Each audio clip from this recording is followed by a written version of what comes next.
시간의 말씀 베드로전서 2장 9절 말씀 1절 읽겠습니다. 베드로전서 2장 9절.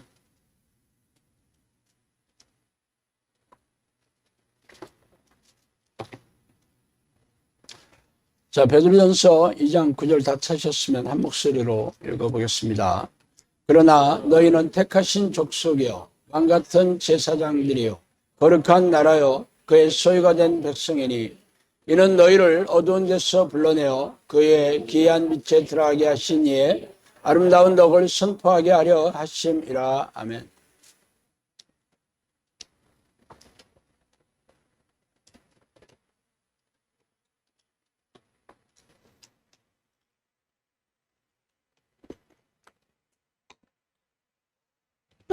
오늘은 당신 하나님의 백성이라면 잃어버린 찬란한 영광을 되찾으라 하는 제목으로 진행을 나누겠습니다. 중국 역사뿐 아니라 세계 역사상 가장 넓은 영토를 차지했던 나라가 몽골이었어요. 그 위대한 대업을 이룬 사람이 바로 몽골 제국의 초대 왕이었던 징기스칸이죠. 칸이라는 말은 왕이라는 말이에요. 징기스 왕이라는 뜻이에요. 그는 1206년도에 통일 제국을 성립하고 서아시아로 원정해서 남러시아의 스텝 지역을 뺏고 돌아왔고, 그의 후예인 오고타이 칸이 중국 금나라를 멸망시키고 러시아와 동유럽의 모든 지역을 점령을 시도했죠. 폴란드 일부를 토벌했고 헝가리군을 격파해서 몽골 통치의 기초를 구축했습니다. 오고타이 칸이 죽은 그 다음 몽케 칸이 이라크, 이란 방면을 영토에 편입시켰고, 쿠빌라에게 남성을 정벌하셨습니다. 몽골 제국의 대정복의 원동력이 조직적인 행동력이나 능숙한 작전을 겸비했기 때문이죠. 그 결과 몽골 제국은 동아시아에서 중국 그리고 러시아와 동유럽에 이르기까지 광대한 영토를 건설했으며 약 150년 동안 전투를 거의 진 적이 없답니다. 거의 패퇴한 적이 거의 없대. 참 경이로운 기록이었죠. 그 이유는 몽골 제국의 그 군사들은 평소 목축과 수렵으로 말타기와 활쏘기에 단련된 군사들과 대규모의 무리 사냥으로 길러진 조직적인 행동력 그리고 능숙한 작전이 겸비되었기 때문이라고 합니다. 사실 이들은 이 말도 그렇게 크지 않은 말이죠. 몽골의 말들은 유럽의 말하고 말에 비해 작습니다. 그래서 속도도 좀 느리고 힘도 약하지만 지구력이 뛰어났어요. 무려 그 군사 한 명당 말을 한 서너 마리씩, 너댓 마리씩 가지고 다녔다고 합니다. 한 마리 지치면 또 다른 말을 타고. 그래서 중무장한 유럽의 기사들이 당해내지를 못했어요. 어떻게 보면 별 조잡스러운 그 무기인데도 불구하고 중세 그 기사단들이 거의 추풍 낙엽처럼 쓰러졌습니다. 그래서 아마 전 세계에서 몽골만큼 큰 그 대륙을 가진 나라가 그동안 없었다고 합니다. 문제는 그러한 거대한 몽골 제국도 그 이후에 쇠락을 거듭하여 지금은 중국의 속국으로 겨우 명맥을 유지하고 있죠. 이처럼 한때는 탁월한 전투 능력으로 세계를 호령하던 강대국이라도 힘을 잃어버리면 아무짝에 쓸모가 없습니다.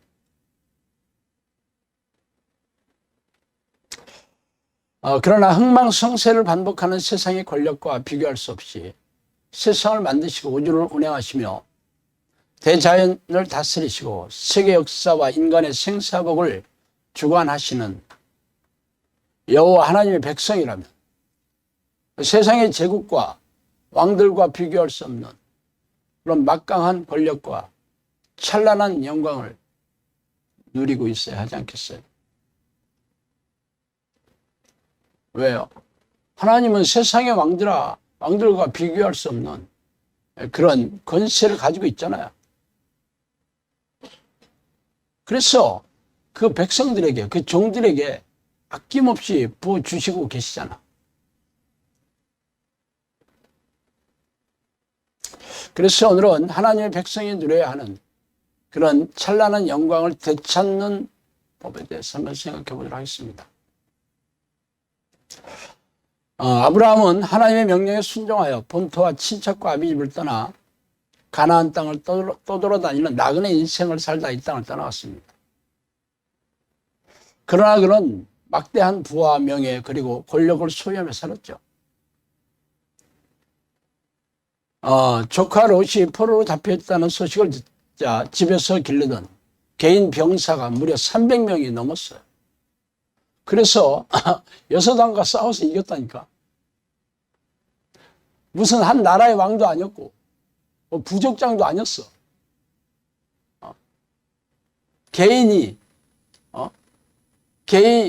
한 개인이 여서당과 싸워 이겼다니까. 그 능력은 어디에서 왔겠어요? 당연히 하나님께 왔겠죠. 그의 아들 이삭도 마찬가지였죠. 그는 하나님의 축복으로 거대한 목축과 수많은 종들을 거느린 거부가 되었죠. 그의 위상은 그 지역을 통치하던 아비멜렉이 찾아와서 평화협정을 맺자고 한다니까. 한 개인에게 왕이 와서 우리 평화협정을 맺고 서로 싸우지 말자 이랬다니까.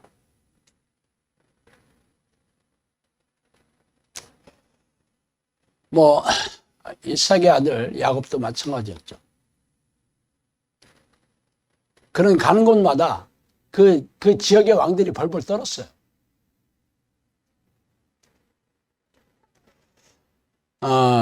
야곱의 아들인 요셉은 형들의 모함으로 애굽의 군대장관 보디발의 집에 종으로 팔렸고, 설상가상으로 보디발 아내의 그 누명으로 모함을 일해서 누명을 쓰고 지하 감옥에 갇혔지만, 그가 하나님 함께 하시기에 10여 년이 넘는 감옥 생활을 마치고 나오자 이락 당시 최강대국인 애굽의 국무총리가 되었습니다. 지금 제가 말씀드리는 이 사람들은 전부 할아버지, 아버지, 아들, 손자 얘기를 하고 있는 거예요. 무슨 수백 대를 내려오면서 겨우 몇 사람 얘기하는 게 아니에요.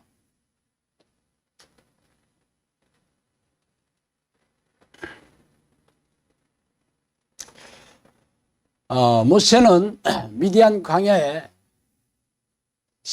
처가살이를 하던 목동에 불과했지만 하나님의 명령을 받아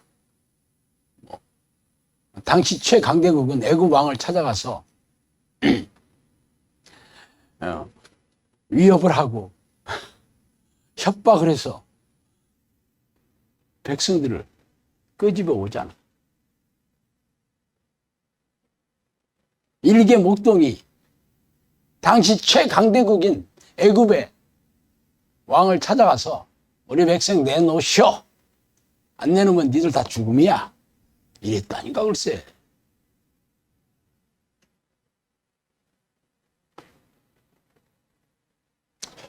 모세의 뒤를 이은 여호수아는 가나안 종족들과 정복 전쟁에 승리하여 하나님이 약속하신 가나안 땅의 새 주인이 되었습니다. 이 역시 전지전능한 하나님의 능력을 받았기 때문이죠. 그러나 가나안 정복 이후에 정착한 이스라엘 백성들은 하나님에 대한 신앙을 잃어버리고 이방 족속 침입을 받아 고단하게 살기 시작했죠. 사사시대 보세요. 맨날 의도 터지고 있어. 그러나 위대한 다윗 왕과 제2대명사인 솔로몬 왕 시대에는 그 찬란한 하나님의 영광을 되찾았죠. 그래서 주변의 모든 왕들이 와서 머리를 조아리고 조공을 바치고 얼마나 대단한 왕국인지 다 투어하러 왔어요. 투어하러.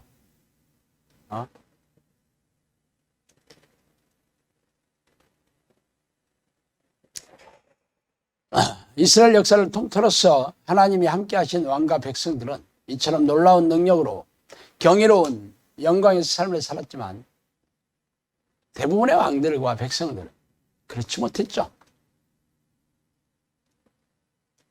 전쟁과 기근과 전염병으로 고통스러운 삶을 살다가 이 땅을 떠나갔으니 참 기이한 일입니다. 남유대와 북이스라엘 각각 아수르와 바벨론에게 패망하고 나라를 잃고 포로로 잡혀왔죠. 그러니 그들의 고통과 절망과 그 불행한 신선한 삶은 상상을 초월했을 것입니다.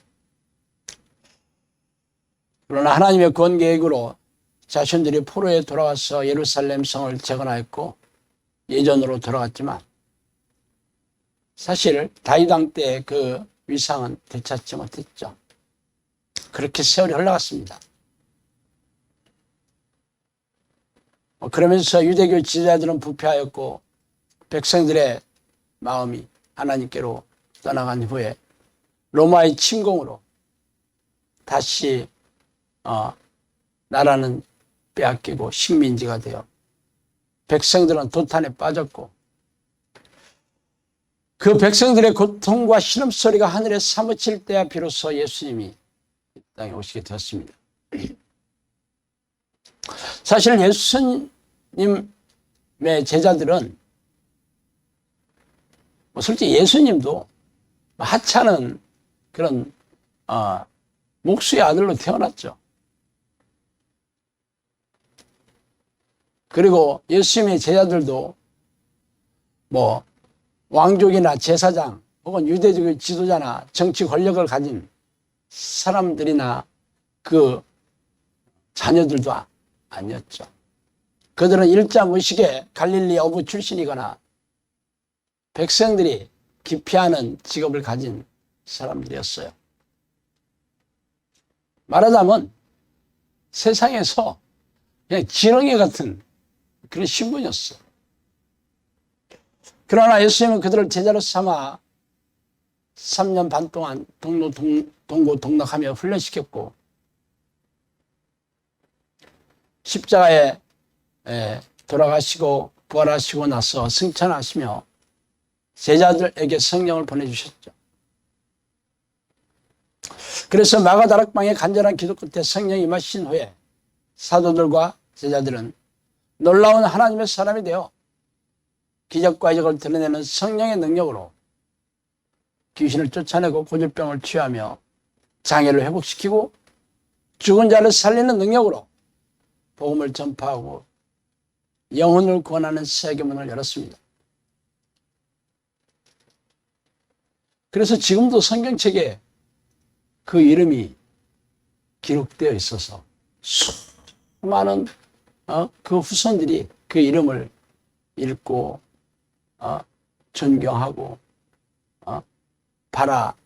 부러워 맞이 않잖아. 그러나 300년 이후에 로마 황제가 기독교를 믿음으로 기독교는 박해와 고난의 시절이 끝이 나고 세상 권력이 교황 앞에 무릎을 꿇고 세상의 왕을 임명하는 기득권층의 중심에 서게 되었습니다.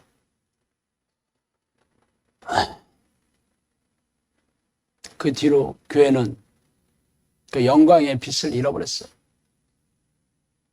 스스로 권력과 부와 명예를 가진 광택을 닦기는 했지만 하나님께서 주시는 찬란한 영광은 없었어요.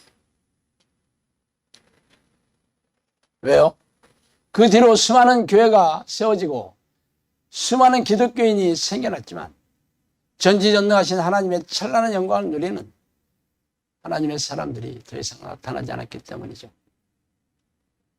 자, 우리나라의 복음에 전해진 것은 구한말에 미국과 캐나다의 선교사를 통해서입니다. 이제 겨우 100년 좀 넘었죠. 뭐 아시다시피 우리 조상의 삶은 신선하고 고통스럽기 짝이 없었어요.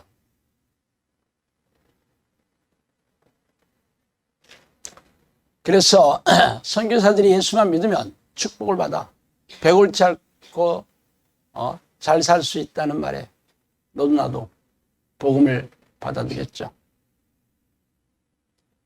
그 중에서도 1907년도에 일어난 평양의 대부흥회는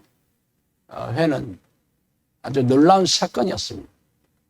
평양 장대원교회에서 선교사인 하디 목사의 개인적인 회개를 통해 시작된 회개와 성령의 물결은 길선주 목사가 전국적인 부흥운동으로 불을 붙였으며 이를 계기로 조선의 기독교인의 수가 폭발적으로 늘어나는 계기가 되었습니다. 회개를 통해 성령의 역사가 불붙듯이 일어났기 때문이죠.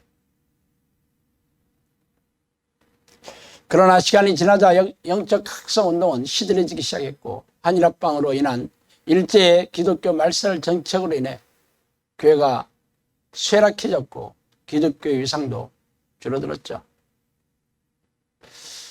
그러나 해방이 되면서 교회는 새로운 전기를 마련하게 되었으며 경제개발과 맞물려 교회가 우죽순으로 늘어나고 전 세계에서 유례를 찾을 수 없는 그러한 교회 부흥사 주인공이 우리나라가 되었습니다. 그러나 90년대를 기점으로 교회 지지자들의 타락과 교인들의 세속화로 인해 교회의 침체가 가속화되고 있으며 최근 코로나 사태를 맞이하여 치명상을 입고 비틀거리고 있습니다.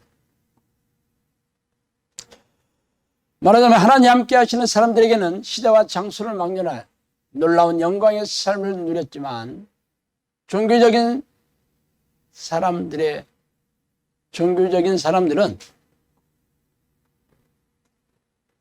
세상 사람과 별 차이 없다는 거죠. 무능하고 무기력하게 살아가다가 이 땅을 떠나갑니다. 결국 찬란한 하나님의 영광을 누리는 사람이 되는 비결은 의외로 간단합니다. 성령이 사람이 되면 돼. 지금 제가 아브라함서부터 우리나라 교회까지 제가 성경에 나오는 이 교회사 혹은 이스라엘 역사를 아주 쪽집게처럼 요약해서 말씀드렸어요. 공부 엄청 했죠.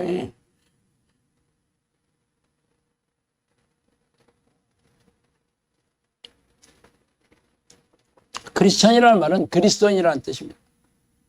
그리스도인이란 영어식 발음이 크리스천이죠. 그리스도인이라는 그리스도이신 예수님의 제자들을 말해요. 예수 그리스도가 누구십니까? 세상을 지으시고 우주를 운행하시고 역사를 주관하시고 인간의 생사복을 쥐락펴락하시는 하나님 아니에요. 말하자면 전지전능한 하나님이 종이자 제자이자 백성이잖아. 그럼 이렇게 최상급의 수식어를 장식하고 있는 사람들이라면 어떻게 살아야 돼요? 어떻게 살아야 되는 거야?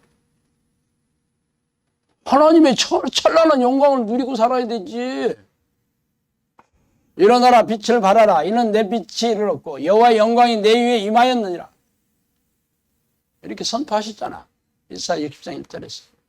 너희는 세상의 소금이니 소금이 만일 그 맛을 잃어버리면 무엇으로 짜게 하리요. 후에는 아무 쓸데없어 다만 밖에 버려워 사람에게 밟힐 뿐이니라. 너희는 세상의 빛이라. 산 위에 있는 동네가 숨겨지지 못할 것이요 사람이 등불을 켜서 말 아래 두리 아니하고 등경 위에 두나니 이러므로 집안 모든 사람들에게 빛이 있느니라.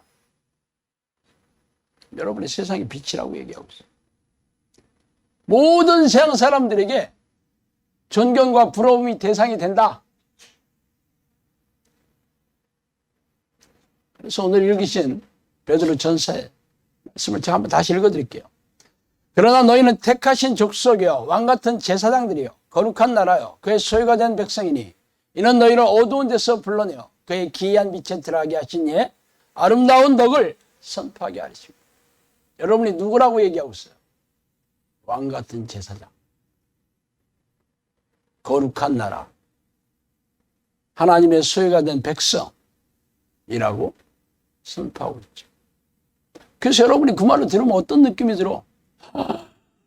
아, 내가 그런 신분이란 말이야. 놀라운 일이구나. 그렇게 생각 안 하죠. 아유, 그 얘기 이제 그만해. 나도 알아. 그죠? 왜 그래? 말뿐이니까. 그런 일이 일어나지 않으니까. 나는 참 교회 다니는 사람처럼 불쌍한 사람이 없다고 봐. 원래 그냥 우리가 그냥 공부하는 능력으로 뭐 공부 잘해서 좋은 대학 나와서 돈 잘 버는 직장이나 신분이 되었다면 뭐 좀 괜찮고, 그러지 못하고 공부도 못하고 뭐 집안도 뭐 흙수저로 뭐 유산도 받은 거 없이 그냥 내 몸으로 먹고 산다면 뭐 어쩔 수 없잖아. 인생이 그러니까.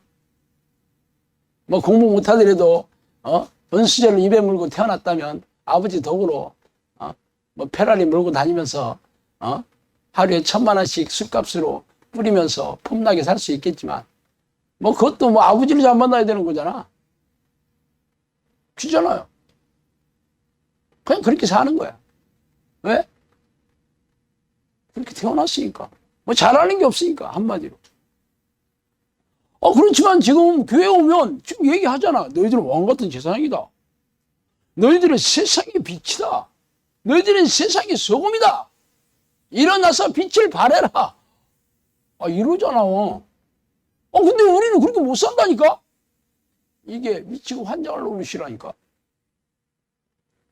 그럼 둘 중에 하나는 거짓말이야. 성경이 거짓말이거나, 아니면 우리가 지금 문제거나, 그죠? 그런데 성경이 거짓말이라고 생각 절대 안 합니다. 진리이신 하나님 말씀이야. 그리고 본인이 뭐 잘못했다고 생각 안 해. 나도 예수 열심히 믿고 교회 잘 다니고 있어요. 나 이 믿음으로 천국 가는 거 맞아. 그러면 성경 얘기가 다 거짓말 아니야, 지금? 이렇다는데 왜 나는 이렇게 사냐니까?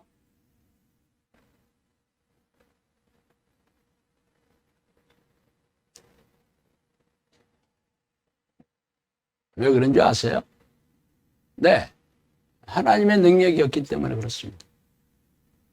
제가 처음 설교 시작부터 아브라함으로부터 시작해서 모든 그 혈통들이 성령의 하나님의 능력으로 놀라운 삶을 살았다고 얘기하잖아.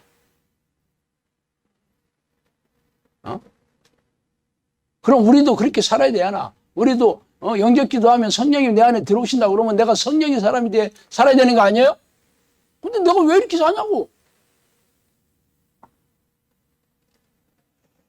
그리스도인이란 말은 교회 지도자들이 교인들에게 그냥 자의적으로 붙여준 말이 아닙니다.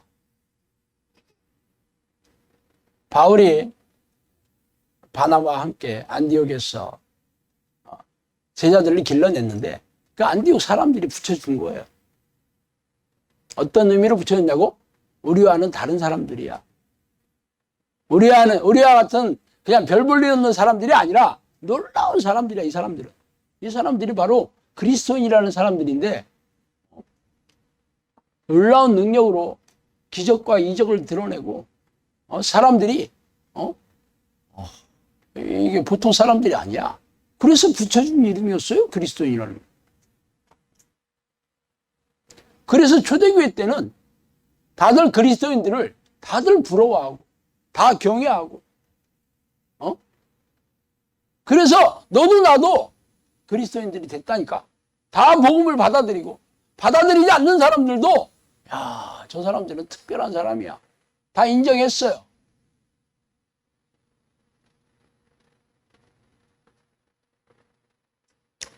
근데 왜 지금은 아니냐고. 왜? 성령의 능력이 없기 때문에. 문제는 성령의 능력이 없다면 이게 내가 신앙생활을 지금 잘못하고 있는 거구나. 성경에서는 우리가 이런 사람이라고 얘기하는데 내가 이러한 삶을 살지 못하고 있다면 분명히 내가 잘못되고 있는 거구나. 내 안에 성령이 안 계시는 거구나. 그래서 하나님의 능력이 내 안에 없는 거구나 이러야 되는데 교회에서는 아니라는 거야. 있어. 성경 봐. 예수를 믿으면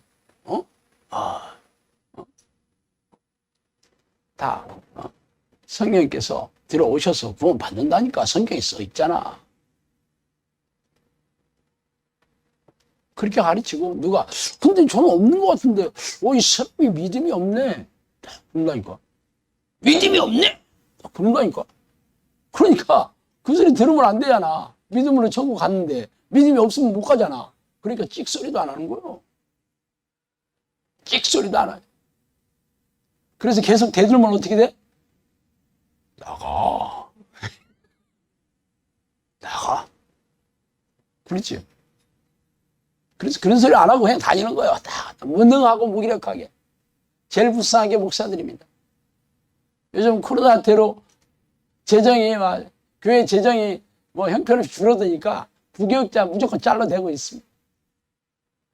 조그마한 교회 다 문 닫고 있어요.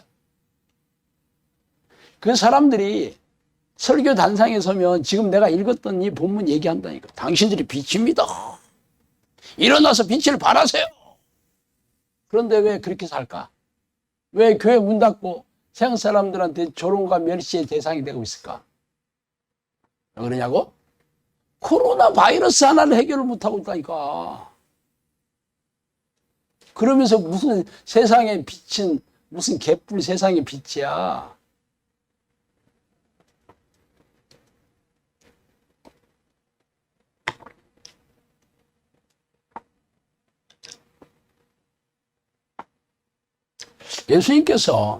예수님이 누구세요? 하나님이세요. 하늘에 계셨을 때는 전지전능한 하나님이셨는데 이 땅에 내려올 때는 사람의 육신을 입고 태어났습니다. 그죠? 사람, 인자라고 얘기하잖아요. 인자가 사람이라는 뜻입니다. 그럼 사람으로 왔을 때는 전지전능한 하나님이 능력이 있게 없게? 이게 참 어려운 문제네, 이거. 이거 없다고도 얘기 못하겠고 있다고도 얘기 못하겠고 그 어려운 문제로 신목사가 저도 모르는 얘기하는 것 같은데. 네, 사람으로 내려왔을 때는 없습니다. 없어요. 있다 그러면 겟세마네 동산에서 하나님 아니 웬만하면 좀 안 하게 해주시옵소서 이런 기도할 턱이 없죠. 존재전능한 하나님인데 성부 하나님한테 아이고 하나님 이거 좀 안 하게 좀 안 돼 이런 얘기 할 필요 없지. 하나님의 능력이 있다면. 안 그래요? 맞아. 그럼 예수님은 우리와 똑같은 무능하고 무기력한 그런 한계를 가진 인간이었는데 어떻게 하나님의 능력으로 죽은 자를 살리고 장애를 일으키고 어떻게 귀신을 쫓아내게 했냐? 그럼 그 능력은 어디서 왔어? 성경으로부터 왔습니다. 성경을 잘 읽어보면 예수님이 공생을 시작하기 전에 사탄에게 3가지 시험 받으러 가죠. 거기 처음 뭐라 했냐면 성령에 이끌려서 이렇게 나옵니다. 예수님이 가고 싶어 간 게 아니야. 성령에 이끌려서. 그리고 예수님은 집도 절도 없었잖아. 어디서 주무셨어? 광야에서 주무셨어요. 광야에서. 근데 사람들이 수도 없이 쫓아다니잖아. 왜 본인들끼리 예수님 봤어? 못 봤는데 도대체 이 양반 어디 간 거야? 하고 막 이쪽에 따라다니고 막 배 타고 저기로 갔다 오기도 하고 막 이러면서 막 눈이 막 불 켜가지고 예수님 어디냐고 쫓아다녔어요. 왜 그랬게? 예수님 만나면 병 고치고 문제 해결되니까. 그럴 때처럼 쫓아다녔어요. 여러분 잘 아실 거야. 그래서 예수님은 너무 피곤한 거야. 그죠? 그래서 틈만 나면 한적한 곳에 가서 쉬셨죠. 한적한 곳. 사람들을 피해서 조용한 광야에 가서 쉬셨는데 거기서 주로 뭐 하셨는지 알아요? 기도했습니다. 습관을 따라, 잘 보세요. 습관을 따라 광야에 가셨다 이렇게 돼 있죠. 아니 광야에 가는 게 무슨 습관 들여야 가는 거야? 그렇죠. 잘 보면 한적한 곳에 가서 기도하시더니 혹은 새벽 미명에 한적한 곳에 가서 새벽 미명에 기도하시더니 이렇게 계속 나오고 있습니다. 성경 읽어봐요. 물론 기도만 하셨겠어요. 거기서 주무시기도 하셨고 쉬기도 했지만 사람들을 아니 그러면 사람들하고 같이 이따가 밤 되면 다 같이 자지 예수님만 뭐 자나? 왜 근데 사람들을 피해서 갔을까? 기도하십니다.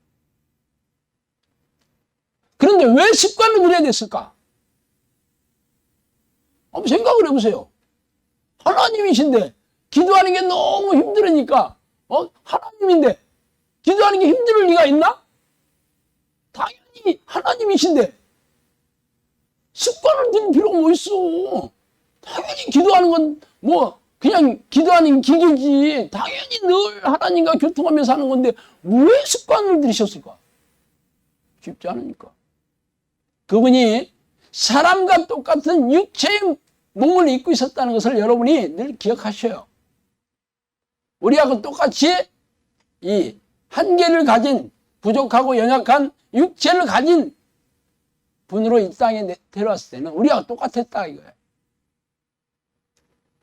그래서 하나님과 교통하고 하나님과 이렇게 능력을 받아서 사역을 하기 위해서 어떻게?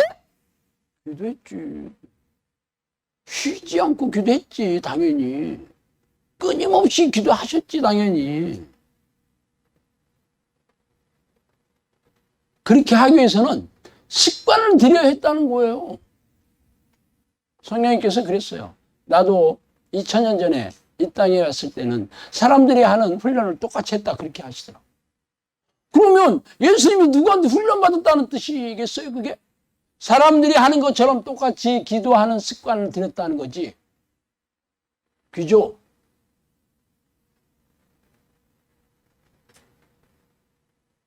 쉽지 않다는 거지. 예수님도 항상 사탄이 유혹하고 시험에 들게 하려고 늘 쫓아다니잖아.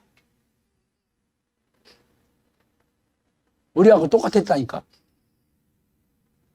그래도 예수님이신데 우리하고 어떻게 똑같았나. 신목사 순전히 이단 무슨 위험한 얘기를 하고 있네. 얼굴만 잘생겼지.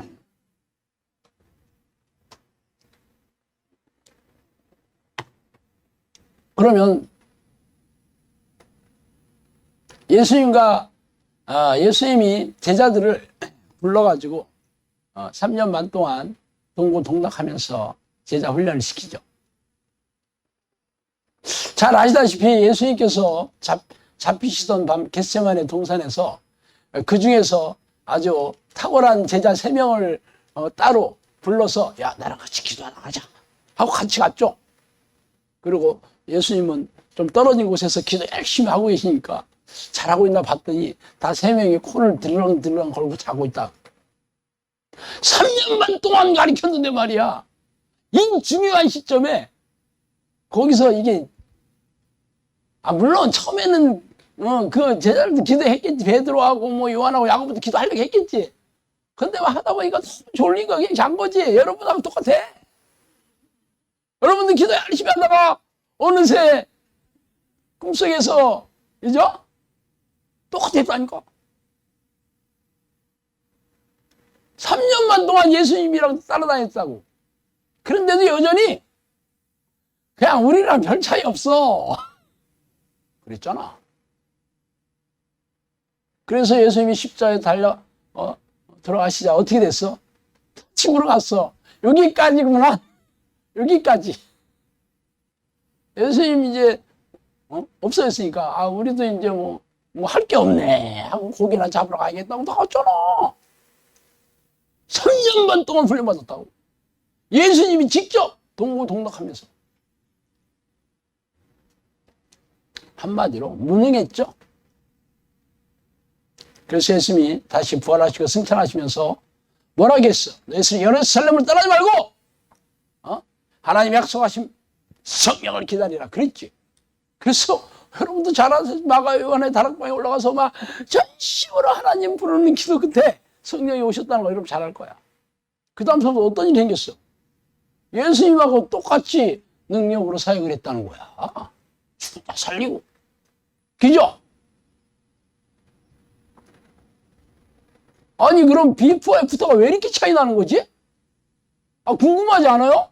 아니 예수님이 3년만 동안 가르쳤는데도 그냥 별 볼 일 없는 제자였는데 갑자기 성령이 임재하는 기도하고 나자 이게 예수님과 거의 비스무리한 능력을 가진 그런 제자가 됐다니까.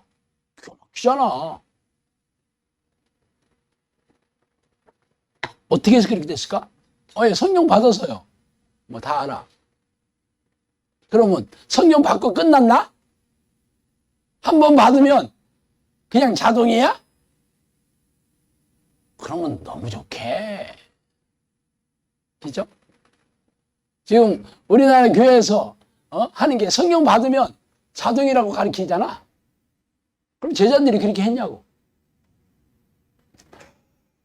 베드로와 요한이 그 성전 미문에 있는 그 안질뱅이를 일으키는 사건이 그게 어떻게 되냐면 제9식 기도 시간에 기도하러 가다가 이렇게 된 겁니다. 제9식 기도 시간 한번 읽어봐요. 제가 성경 좀 읽었거든요. 베드로가 고넬료의 초청을 받을 때 베드로가 제6시에 기도하다가 이렇게 나옵니다. 성경 좀 읽어봐. 그러면 제9시 기도 시간은 뭐고 제6시 기도 시간이 뭐냐? 이것은 다니엘이 하루 3번씩 기도했다는 내용을 보면 여러분이 이해가 갑니다. 그 당시 경건한 유대인들은 하루 3번씩 시간을 정해놓고 기도했어요. 그래서 베드로와 요한이 그렇게 하루 3번씩 매 제6시 기도 시간, 제9시 기도 시간 이렇게 정해놓고 기도한 거예요. 그래서 어떤 사람들이 나도 하루 3번씩 기도하고 있어.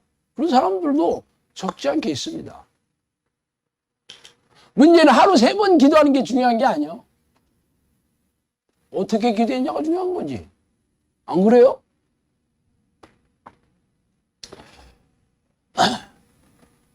초대교회에 교인들이 많아지니까 이 사도들이 구제를 했는데 이게 헬라파 과부들이 히브리파 과부들한테 왜 우리는 불공평하네. 히브리파 과부들은 이렇게 많이 주는데 왜 우리는 조금밖에 안 주지 하고 막 원망하고 불평하고 그랬어. 그런데 이 사람들이 너무 바쁘다 보니까 그걸 제대로 챙기지 못한 거야. 그래서 집사들을 따로 세우죠. 사도들이.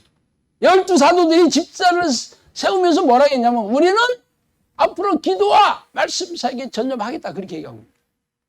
그때 말씀 사역은 말씀을 가르친다는 뜻이 아니에요. 그 당시에는 신약성경이 아직 없었어. 그래서 신약성경을 맞추는 작업을 했겠지. 그죠? 자, 기도에 전념하겠다 그러고 있잖아. 그죠? 사도들이 12사도들이 우리는 이거 지금 뭐 구제도 중요하고 이것도 해야 되지만 그거는 따로 이렇게 동역자들을 세워가지고 바뀌고 우리는 가장 중요한 일을 해야 돼. 가장 중요한 일. 그게 뭐였어? 기도하는 일이죠. 그럼 어떤 기도했을까? 아니 그러면 사도들이 어떤 기도했을까? 사람들을 보내주셔가지고 대형교회, 부동산 그 기도했을까? 부동산을 사게 해주세요. 10,000명 그 기도했겠냐고. 베드로가 설교 한 번 할 때마다 3,000명씩 5,000명씩 왔다니까. 설교 3번 하면 10,000명 됩니다. 그런데 뭐로 그 기도를 했겠어. 사람들이 너무 많이 와가지고 문제야. 그럼 부동산을 사게 해주세요 이런 게 있겠어? 사도들이 어떤 능력으로 이 영혼구원 사야겠어요? 성령의 능력으로. 그죠? 어떤 기도인지 뻔해. 다락방에 그 기도를 계속 했겠지. 성령이 우리를 떠나지 마시고 우리와 계속 동행하게 해주세요. 이 기도 했겠지. 뻔하지. 그게 사도들이 생명줄이었기 때문에 그래요. 성령이 함께 하시는 게.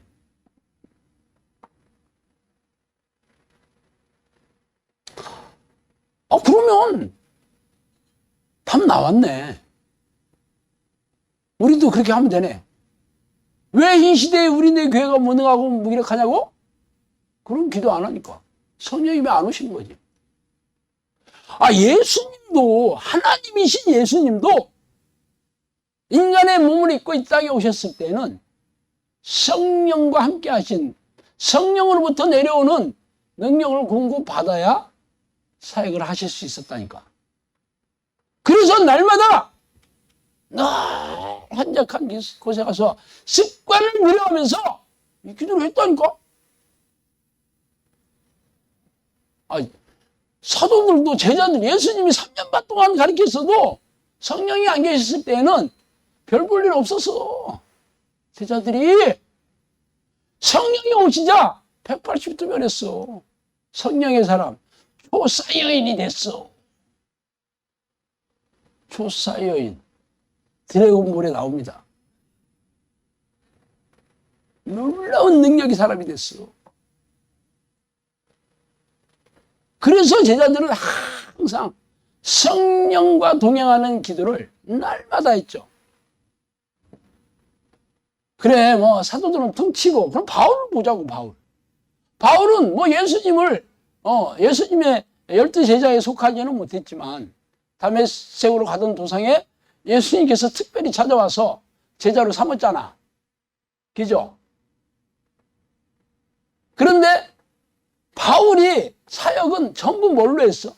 본인이 얘기해요. 나는 성령의 능력으로 표적과 이삭으로 그렇게 사역했다고 여러 번 고백하고 있습니다. 그럼 바울이 성령의 능력을 어떻게 유지했을까? 여기잖아. 쉬지 말고 기도해라. 쉬지 말고 기도해라.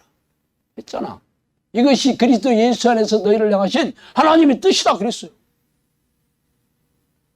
그럼 바울처럼 성령의 사람이 어디 있어? 죽은 자 살리고 똑같이 했어. 죽은 자 살리고 장애 일으키고 맹인 다 했지. 예수님이 하신 거 똑같이 했어. 사도들도 똑같이 했잖아. 바울도 똑같이 했어.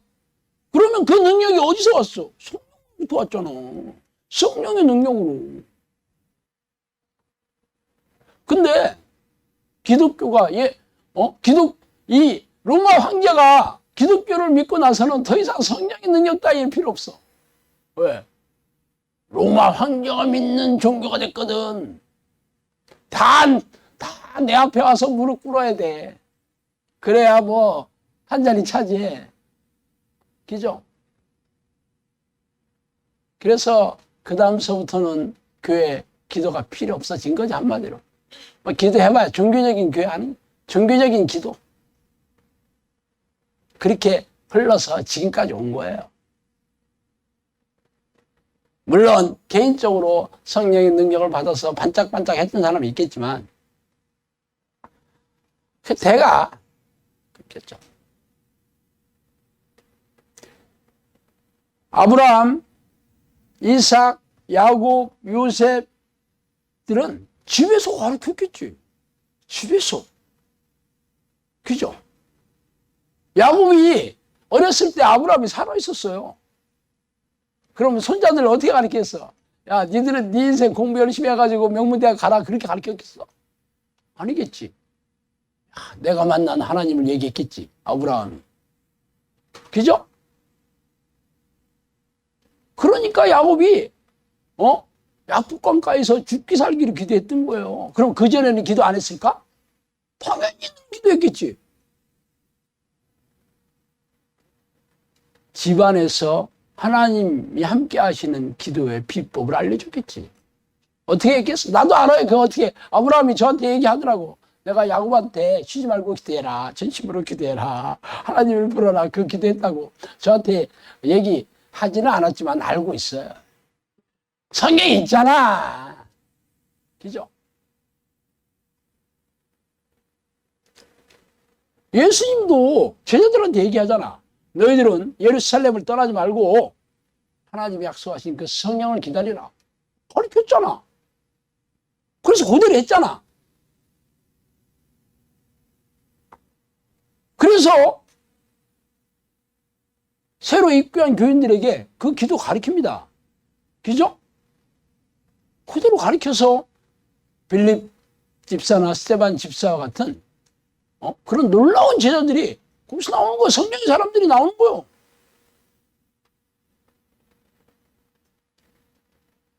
바울도 그런 기도를 계속해서 성령의 사람이 됐고, 디모데에게도 가르쳤겠지. 그 뒤에는 자세한 내용이 없죠.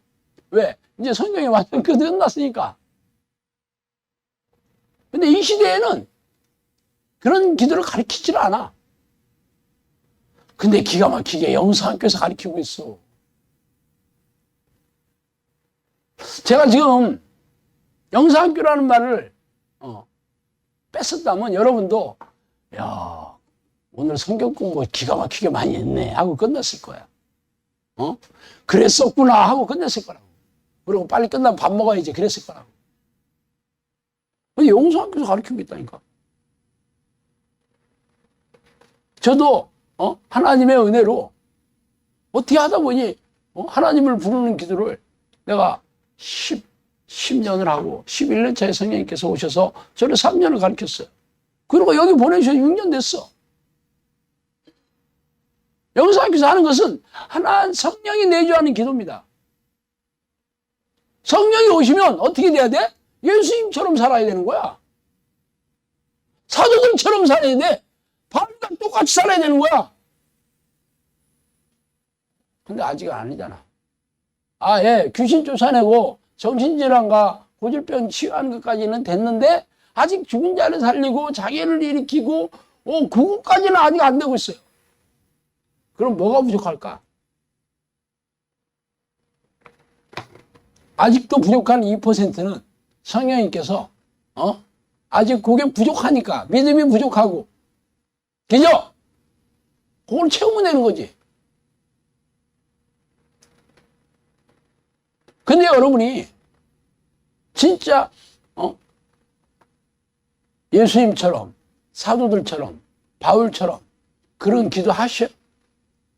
저도 그런 기도를 아직 못했으니까 죽은 자 살린 적도 없고 장애를 회복시킨 적도 없어요. 내가 예수님처럼 그렇게 사도들처럼 바울처럼 기도했다면 그렇게 됐겠지. 당연하지 않아요? 하나님은 공의의 하나님이에요. 공평한 하나님이시라고. 그래서 내가 지금까지 내가 1000번이 넘는 기적을 경험했고 영상학교에서도 수백 번 넘는 기적을 경험했다니까 우리 최은혜 자매가 궁금해 죽어. 그래서 이번 충주 모임에 가서 나는 몇 번 못 봤는데요. 좀 얘기 좀 물어보려고 해도 얘기 안 해요. 내가 너무 늦게 왔어. 그러더라고. 진짜 오지 그랬어. 초창이 6년 전에 왔으면 다 봤을 건데. 좀만 기다려봐요. 계속 오고 있어. 와서 계속 써. 누구는 이런 기적. 이런 기적. 나중에 책 좀 내요, 좀. 지금이라도 사람 붙들고 물어봐. 영상학교에서 난 기적. 1번 이름. 어떤 기적. 그래서 결과가 이렇게 됐다. 2번 또 누구누구. 하시면 돼. 근데 문제는 그거 가지고 이게 어제 내린 눈이라니까. 중요한 것은 오늘 더 큰 기적이 일어나야 돼. 왜 기적이 일어나야 되냐고? 사람들이 하나님을 우습게 한다니까 지금. 전지전능한 하나님을 지금 발바닥에 낀 때보다도 못하게 여기고 있어요. 인터넷에 들어가 봐. 하나님, 예수님이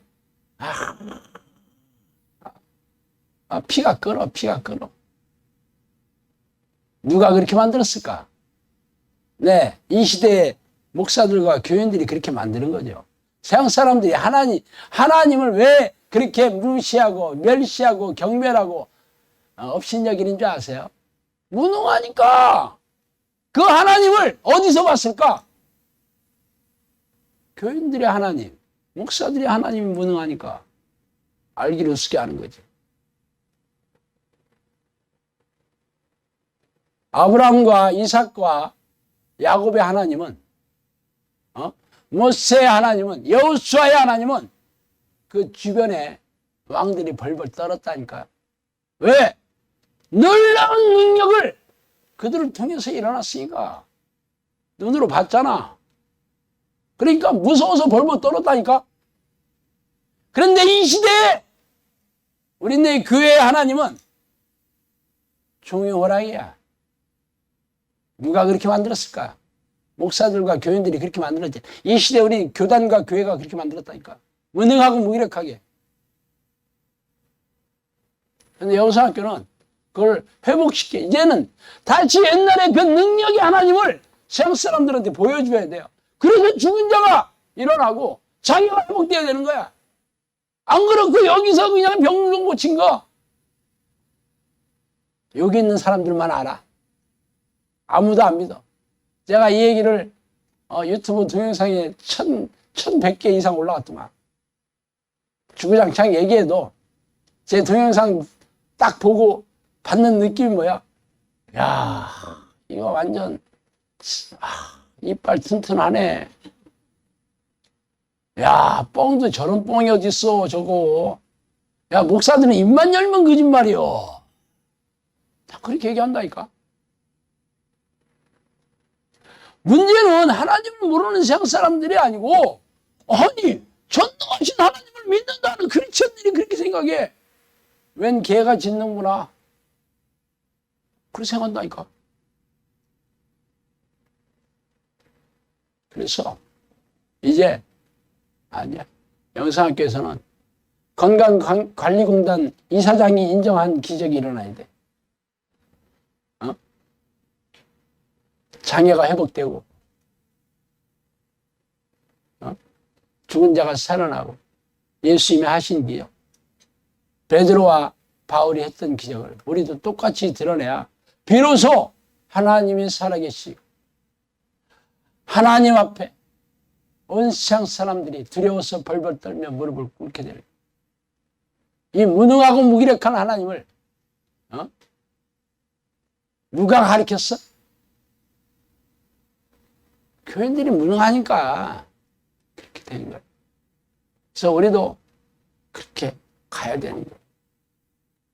아직은 아니에요. 그래서 제가 지금까지 해왔던 기도를 다 쓰레기통에다 버리고 제가 이제 새롭게 마음을 다시 잡고 그런 기도를 해야 된다고 제가 여러분한테 선포했습니다. 제가 이 사역을 시작하기 전에 귀신을 쫓아내고 고질병과 정신질환을 일으키는 그런 일은 이미 제가 대전에서 해왔던 일이었어요. 그러니까 여기서 6년 동안 한 게 당연한 거죠. 저한테는 해왔던 일을 여기서도 했던 거예요. 그렇지만 죽은 자를 살리고 장애를 일으키는 그런 기적은 저도 해본 적이 없어요. 간 길이 아니에요. 그렇지만 어차피 하나님의 기적이 아니면 갈 수 없는 사역을 지금까지 해왔어요.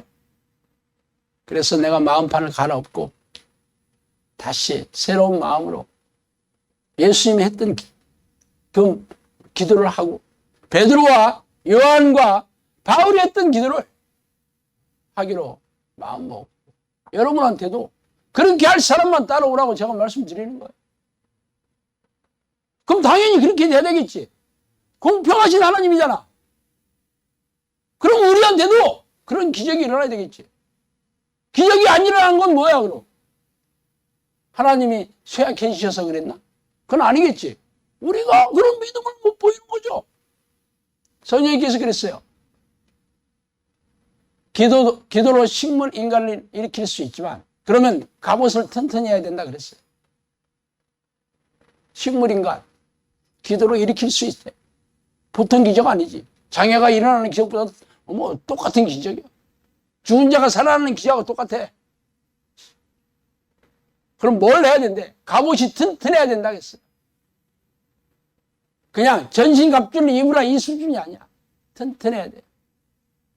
그래서 하루 종일 전심으로 하루 종일 전심으로 하나님을 부르고 그 이름을 거룩하게 여기고 찬양하고 경배하고 회개하고 하나님의 뜻을 구하는 기도로 하루를 온종일 채우면 돼요.